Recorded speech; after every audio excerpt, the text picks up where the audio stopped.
Claudia Salto.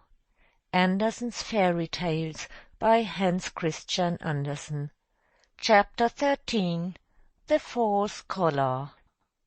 There was once a fine gentleman, all of whose movables were a bootjack and a hair-comb, but he had the finest false collars in the world, and it is about one of these collars that we are now to hear a story. It was so old that it began to think of marriage, and it happened that it came to be washed in company with a garter. "Nay," said the collar, "I never did see anything so slender and so fine, so soft and so neat. May I not ask your name?" "That I shall not tell you," said the garter.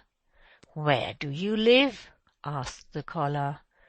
But the garter was so bashful, so modest, and thought it was a strange question to answer.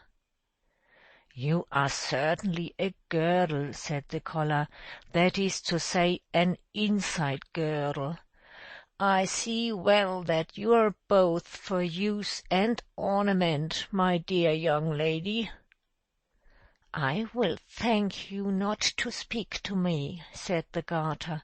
"I think I have not given the least occasion for it." "Yes, when one is as handsome as you," said the collar, "that is occasion enough." "Don't come so near me, I beg of you," said the garter.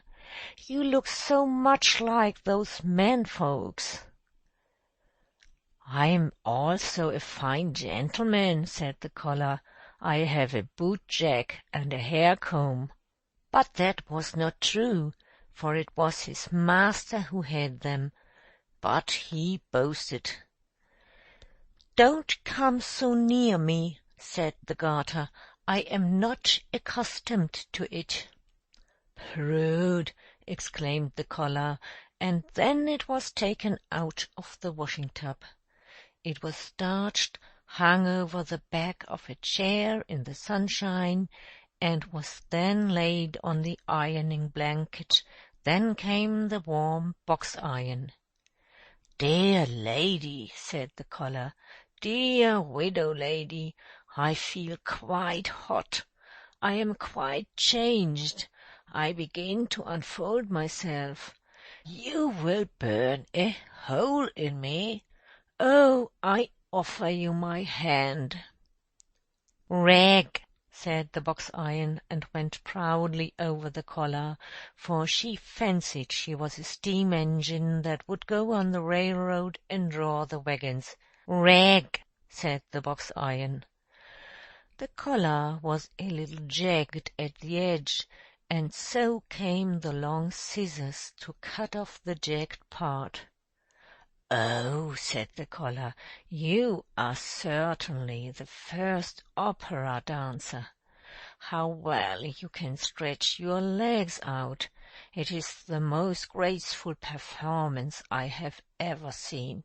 No one can imitate you." "I know it," said the scissors. "You deserve to be a baroness," said the collar. "All that I have is a fine gentleman, a bootjack, and a hair-comb. If I only had the barony." "Do you seek my hand?" said the scissors, for she was angry, and without more ado she cut him, and then he was condemned. "I shall now be obliged to ask the hair-comb." "It is surprisingly how well you preserve your teeth, miss," said the collar. "Have you never thought of being betrothed?" "Yes, of course, you may be sure of that," said the hair-comb. "I am betrothed to the bootjack." "Betrothed!" exclaimed the collar. Now there was no other to court, and so he despised it. A long time passed away. Then the collar came into the rag chest at the paper mill. There was a large company of rags, the fine by themselves and the coarse by themselves, just as it should be. They all had much to say, but the collar the most, for he was a real boaster. "I have had such an immense number of sweethearts," said the collar, "I could not be in peace. It is true, I was always a fine starched-up gentleman. I had both a bootjack and a hair-comb, which I never used. You should have seen me then. You should have seen me when I lay down. I shall never forget my first love. She was a girdle, so fine, so soft, and so charming. She threw herself into a tub of water for my sake. There was also a widow, who became glowing hot, but I left her standing till she got black again.